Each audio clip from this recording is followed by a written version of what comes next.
I never thought I'd be writing something like this, but here we are. My name's Jake, and I've been married to Emily for about 5 years now. We met in college, and honestly, I thought we had a pretty solid relationship, stable, comfortable, the kind of love that's supposed to last. We had our usual ups and downs, but nothing that felt like a red flag.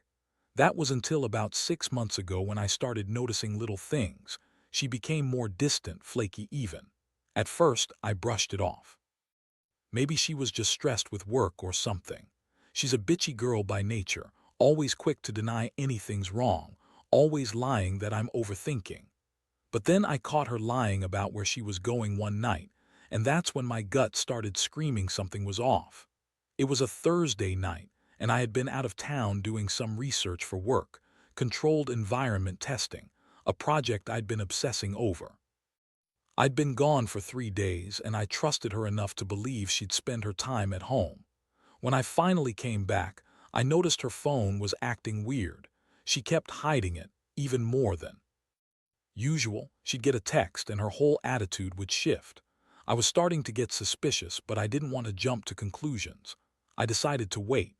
Then one night I saw her sneaking her phone out of her purse, flipping through messages really quickly. The words "meet" and "later" kept catching my eye, and I saw a picture of her in a hotel room with a guy I'd never met, some engineering guy from her work, I later found out. His name was Mark, a respiratory engineer who was working on the artificial atmosphere in some experimental chamber. I knew about him. She'd talked about him a few times, but I never thought she'd cheat with him. That was the beginning of the end. When I saw that picture, everything changed. I felt like my world was falling apart, not just because she was cheating, but because I felt so stupid for not seeing it earlier. She had been lying for months, hiding her phone, changing her schedule, and I was just too blind to notice. I kept thinking, how could she do this? With someone who's responsible for the air we breathe, literally, the guy who controls the respiratory environment in some high-tech lab. I mean, think about it.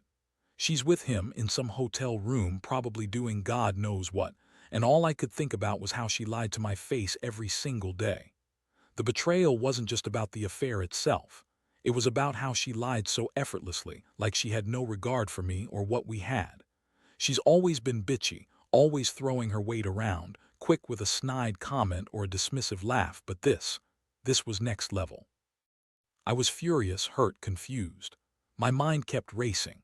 I knew I had to confront her, but I didn't want to do it right away. I needed to process to figure out what I'd say. I remembered the times she dismissed my concerns, called me paranoid, told me I was overreacting, that I was jealous or insecure. But I was. I knew exactly what I saw, and it hurt like hell. So I waited. I waited for the right moment, and then I discovered something even more shocking. In her email drafts, yeah, I hacked her email, I won't lie, I found plans, messages, and details about her meetings with Mark. They'd been seeing each other for months. Not just a fling, but something more serious, I think. And what's worse, I found out that Mark was involved in some controlled environment experiments, respiratory monitoring, oxygen consumption, all that science-wise stuff. They even synchronized their oxygen use during my recent work rotations. I don't know how I missed it, but it all clicked. The sneaking around, her weird behavior, the late nights, the secret meetings. It all made sense now. She was cheating on me with someone who was literally manipulating the air we breathe, the very essence of life itself. I was stuck. I felt sick to my stomach, dizzy with rage and heartbreak. How could she do this? How could she lie and cheat and pretend everything was fine? I thought I knew her, but apparently I didn't know anything. I was on the edge of losing it, and I knew I had to be careful because I didn't want her to get away with this. But the worst part, the betrayal felt personal, like she didn't just cheat on me. She betrayed everything we ever stood for, everything I believed in. And the fact that she lied so effortlessly, even now as I confronted her, made my stomach turn. I knew I couldn't keep quiet anymore. I had to confront her, face her bullshit, and figure out what I was going to do about it. When I finally decided to confront her, I knew I had to be calm, at least on the surface. Inside, I was boiling. I just couldn't believe she'd throw away everything we built over some guy who's probably just a science nerd with a god complex. I told her I knew about her lies, about her meetings, about Mark. Her reaction was classic Emily, bitchy, dismissive, and full of bullshit. She rolled her eyes like I was some paranoid idiot and shot back that I was overreacting, that I was jealous, that I was imagining things. That's her go-to move. Deny, deny, deny until she can spin it into some kind of victimhood. But I wasn't buying it. I laid out everything I'd found, her email drafts, the pictures, the secret messages.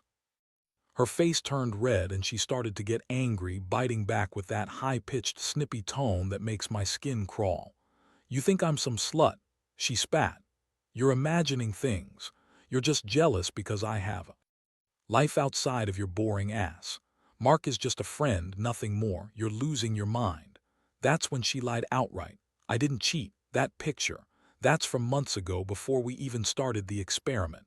You're just paranoid like always. You don't know what you're talking about." That was the moment I realized she had no intention of taking responsibility. She just kept spinning her lies faster and faster, trying to turn it around on me. She's always been good at that, making me feel like I was the crazy one, but I saw through it. I knew that her friendship with Mark was more than just talking over drinks or exchanging emails. I knew they'd been sleeping together, and I knew she'd lied to my face about it. It hurt so much to see her like this, so cold, so dismissive. I'd spent years loving her, trusting her, and now I was standing there feeling like a fool. All the signs were there and I just ignored them, thinking it was just her bitchy personality acting out. But this was something else. I felt like I'd been punched in the gut. The betrayal wasn't just emotional. It was scientific. She had been sneaking around, lying, and even worse, she was betraying me with someone whose work literally involved controlling the air I breathed when I was away for work. How could she do that? How could she be so careless about everything we once had? I remember feeling this rush of anger and sadness combined, like my heart was breaking and exploding at the same time. I never thought I'd be in this position, questioning everything I believed about her, about us. And yet here I was, trying to hold it together while inside I was crumbling. I told her I knew she was with Mark, that I had proof, and that I wasn't going to stay silent anymore. I needed her to admit it, or at least tell the truth. But she just kept denying, spinning her bullshit, throwing her head back and tossing her fake blonde hair like she was some victim. The thing that really hit me hard was how she lied with such ease. She's always been a bitch, a little princess who gets what she wants, but this was something else. It was like she thought she was untouchable, above any consequences. I felt so betrayed, so humiliated. I wanted to scream, to shake her, to make her see how deeply she'd hurt me. I wanted to run, to disappear, but I knew I had to stay and face her lies. I needed to hear her say it, even if I already knew the truth. But she didn't. Instead, she started crying fake tears, I thought, because she's a great actress. Then she called me controlling, jealous, paranoid. "You're overreacting," she kept saying, voice trembling but full of venom. That's when I saw her real colors: selfish, manipulative, careless. And I realized I couldn't stay married to her anymore, not like this. I was done being the fool who believed in fairy tales. I saw the cracks, the lies, the betrayal, and I knew I had to plan my next move carefully. Because once I let her get away with this, I'd be a fool forever. After she finished her feigned crying and her angry accusations, I just stood there, silent for a moment. The room felt like it was closing in on me, heavy with all the lies and deceit. My mind was racing, trying to figure out what her next move would be. How to handle this chaos. I knew that if I didn't do something smart, I'd end up losing myself in anger or worse in her bullshit. But deep down, I already knew the truth. I couldn't trust her anymore. Not after what I had uncovered. I decided I needed to gather some concrete evidence before I did anything drastic. I didn't want to confront her again and have her deny everything, claim I was just paranoid. So I started digging into her files more thoroughly. I knew about her email drafts, but I also knew she kept her phone close. She was careless enough to leave some messages open. I managed to sneak a peek when she wasn't paying attention. That was when I found the real proof: the text exchanges between her and Mark, discussing their rendezvous, their plans, even details about how they'd hide it from me. They'd been coordinating their meetings, talking about how to keep me clueless, and even how to cover their tracks in the lab. The emails showed a pattern, how they'd meet after her work shifts, sometimes in hotels, sometimes in secluded spots near the lab. I found pictures she had saved, screenshots of their texts, of hotel receipts, even photos of her in the lab, clearly trying to hide her affair behind a smokescreen of normalcy. The most chilling thing, they'd been doing this for months. Even during my work rotations, when I was away, she'd still be with him. I felt like a complete idiot for not noticing earlier. She was cheating on me with a guy who was controlling the very air I breathe when I am out there, away from home. It's surreal. I remember that moment clearly, staring at her phone, feeling sick to my stomach, knowing I'd caught her red-handed. I'd always suspected she was a bitch, but this was something else entirely. She was a liar, a manipulator, and a cheat, and I'd been blind to it until now. I felt this wave of anger rise up. How could she do this to me? To us? After everything we'd built, she just threw it away for some stupid affair with a guy who's responsible for the artificial atmosphere we depend on. That realization made my blood boil. What angered me most wasn't just her cheating. It was how she lied so effortlessly. Every excuse, every fake tear, every denial, they were all just part of her game. She's good at making herself the victim, even when she's the one responsible for all this chaos. I kept asking myself, how did I not see it? How did I miss all the signs? The late nights, the secret phone calls, the changed behavior. I was so naive, so trusting. And now, looking at the evidence, I knew I had to do something about it. Not just to punish her, but to protect myself from being humiliated any further.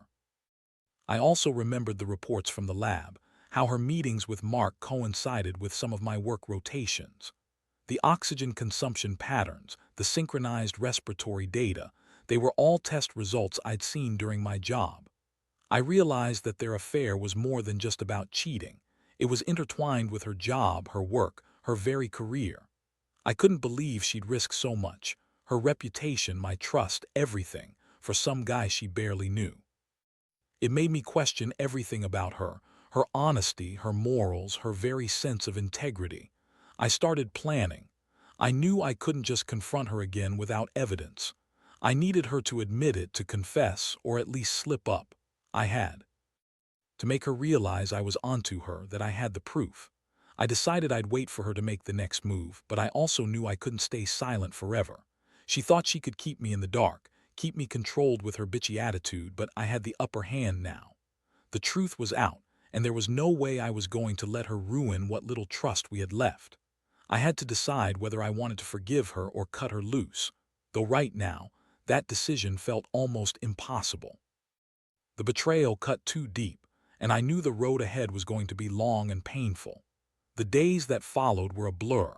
I kept replaying everything in my head, her lies, her sneaking around, the way she dismissed me like I was some paranoid lunatic. I couldn't sleep, couldn't focus. Every time I closed my eyes, her face appeared, cold, dismissive, the fake tears, the sneer she put on when she lied. It's like I'd been hit in the chest with a sledgehammer and then left to pick up the pieces. I knew I had to act, but I had no idea what the best move was. Do I confront her again and risk her spinning even more lies? Do I just pack my bags and leave? It felt impossible to decide, but I knew I couldn't just let this slide. One night I sat her down, tired of waiting, and laid out everything I'd discovered: proof, emails, pictures, the times she'd been with Mark. I told her I knew all about her secret meetings, how she'd been lying, and how I was done pretending.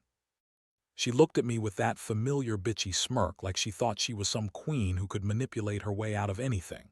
She tried to deny everything, but I threw the evidence in her face.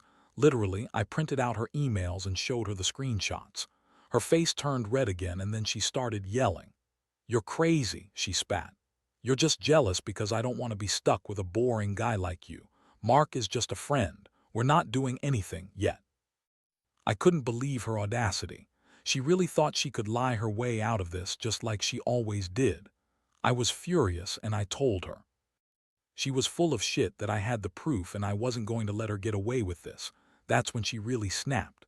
She told me I was controlling, paranoid, insecure, that I should just accept that she deserves a life outside of me. She said I was holding her back, that she wasn't happy anymore and that I should just accept it. For a second, I thought I might lose my mind. How could she be so cold, so selfish? I saw the contempt in her eyes, and it was like looking at a stranger, someone I didn't even recognize. Then she stormed out, slamming the door behind her like she didn't give a damn about my feelings. I sat there, trembling, feeling this mix of rage, sadness, and complete betrayal. How did it come to this? I'd always believed in honesty, in loyalty. And now I was realizing that everything I held dear had been shattered by her lies. I knew I had to decide what to do next. I couldn't let her manipulate me anymore. The truth was out, and I had enough evidence to expose her to everyone, my friends, her friends, even her boss, if it came to that. But I hesitated. Part of me wanted to just scream and walk away forever. The other part wanted revenge. That night I started planning. I knew I'd have to confront her again, but this time with a clear plan. I also realized I had to protect myself, emotionally, financially, everything. I couldn't keep living in this nightmare where she'd lie and cheat and then turn around and blame me for being paranoid. I also knew I couldn't just dump her without consequences. This wasn't just a fling. It was an affair that had gone on for months, intertwined with her work, her obsession with control. I started thinking about how I could use her own lies against her, maybe get her to slip up further, or even record her admitting the truth. I wasn't sure what I'd do with that yet, but I knew this wasn't over. Not by a long shot. The thing that haunted me most was the fact that she had no remorse. She just kept up her bitchy attitude, dismissing her own betrayal like it was no big deal. I felt like I'd been played for a fool, and I didn't know if I could ever trust her again. Right now, I was just trying to keep myself together to breathe through the anger and pain. But deep down, I also knew this was a turning point. Something had to give. I couldn't keep pretending everything was okay. My mind kept circling back to the moment I saw her with Mark, how they looked at each other, how she'd lied so easily. That image burned in my mind, and I knew I could never unsee it. I had to decide whether to fight for this marriage or walk away for good. Either way, I could feel the storm building, and I was just trying to brace myself for what's next. The more I thought about it, the clearer it became that I couldn't just let this slide. I had to do something, and I had to do it carefully. Confronting her again was inevitable, but this time I'd be prepared. I started recording our conversations, every word, every lie. I didn't want to give her the chance to deny anything when the moment came. I also started digging into her phone more, nothing invasive, just enough to catch her in another slip-up. I kept a close eye on her movements, noticed her pattern, when she was nervous, when she was trying to hide something. It all added up to one thing: she was still lying, still hiding. One afternoon, I decided I'd had enough waiting. I told her I needed to talk, and she rolled her eyes, already acting like she was above it all. I played it cool, but inside I was boiling. I told her I knew about Mark and everything else I'd uncovered. I said I'd been recording her calls and messages, that I had enough evidence to destroy her if I wanted. Her face blanched for a moment, then she snapped back with that bitchy smirk, trying to act like she was the victim. "You're crazy," she said. "You think I'm stupid. I don't care what you record or find. I don't want to be with you anymore." That was a reckless move on her part. I saw her slip, her composure cracking for just a second. That's when I knew she was starting to panic. She realized I wasn't bluffing. I told her I didn't want to hear her excuses anymore, that I was done playing her game. I wasn't going to be the fool she thought I was. I told her she needed to leave right then and there. She tried to argue, but I cut her off. I told her she could pack her stuff and get the hell out, because I was done being her punching bag, done pretending everything was okay after she betrayed me with someone who's responsible for our very air, for the oxygen we breathe. She stormed out, yelling about how I was controlling, how she deserved happiness, how I was just insecure. But I didn't care anymore. I knew the truth, and I wasn't going to let her manipulate me. I took the evidence I had gathered and made a decision. I was going to expose her, not just to her friends, but publicly. I'd had enough of her lies, her bitchy attitude, her constant manipulation. I wanted her to see that I knew what she was, someone who'd throw everything away for a fling with a guy who's responsible for the artificial atmosphere we rely on daily. That realization made me feel like I'd finally taken control. The next few days were a whirlwind. I contacted a lawyer, started looking into what I'd need to do to separate, and made plans to confront her again, this time with everything laid out clearly. I knew I didn't want to be married to someone so toxic, someone who cared only about herself and her selfish needs. I also knew I had to protect myself, not just financially, but emotionally. I'd been betrayed so deeply that trusting her again felt impossible, but I also realized I had a choice. I could either let her destroy me or fight back with everything I had. Looking back now, I see how naive I was. I thought I knew her, thought she was just a bitchy, spoiled woman who loved to throw tantrums. But beneath that, she was a liar, a manipulator, someone willing to risk everything, including her career, her integrity, and our marriage, for some stupid affair with a guy who messes with the very air we breathe. That's what hurts the most. Knowing she didn't just cheat on me, she undermined the foundation of everything we were supposed to be. It's a brutal lesson in trust, in how people can hide their true selves behind a pretty face and a bitchy attitude. Now I'm just trying to pick up the pieces and figure out what the hell comes next. The aftermath was just as brutal as I expected, maybe even worse. Once I had enough evidence and told her to pack her stuff, she finally lost it. She screamed, called me all sorts of names, controlling, paranoid, insecure, and then declared she was leaving to be with Mark. Honestly, I didn't care about her lies anymore. What I cared about was finally getting out of that toxic mess. I went to a friend's place for a few nights, just to breathe and get my head straight. I knew I needed to think clearly about what comes next, not just emotionally but practically. I called a lawyer, started the process of separation, and made sure I had everything I needed: finances, proof of her infidelity, and a plan to move forward. The hardest part was the emotional toll. I felt betrayed, humiliated, and angry, so angry I could barely sit still sometimes. But I also felt relief, like a huge weight had been lifted from my shoulders. I'd been blind, but now I saw her true face: selfish, manipulative, and utterly careless about everything we had. It was like waking up from a nightmare. I realized I'd wasted so many years trusting someone who didn't deserve a second chance. I kept asking myself why I didn't see it earlier, why I ignored all the signs, but ultimately I knew I couldn't change the past. I could only focus on fixing my future. I told her it was over, that I wasn't going to be part of her lies anymore.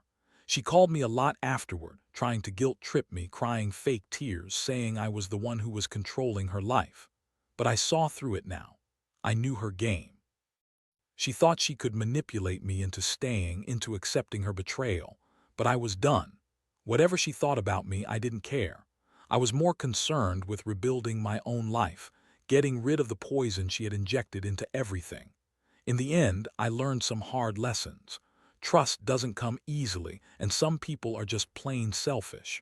But I also learned that I'm stronger than I thought. I don't need someone who lies, cheats, and manipulates, someone who treats her marriage like a game. I'll be okay, even better without her. I've started focusing on myself, fixing what's broken, and making sure I never fall for someone like her again. So here's what I want to say to anyone reading this: be careful who you trust. Watch for the signs, those little lies, the dismissiveness, the sneaking around. Because once someone crosses that line, it's almost impossible to come back. Protect yourself and don't let anyone ruin what you hold dear. Sometimes the biggest act of self-love is walking away from a toxic person, even if it hurts like hell in the moment. Because in the end, you've got to choose yourself. That's what I've learned through all this chaos. Trust your instincts, don't ignore the red flags, and never let anyone make you feel small for knowing your worth.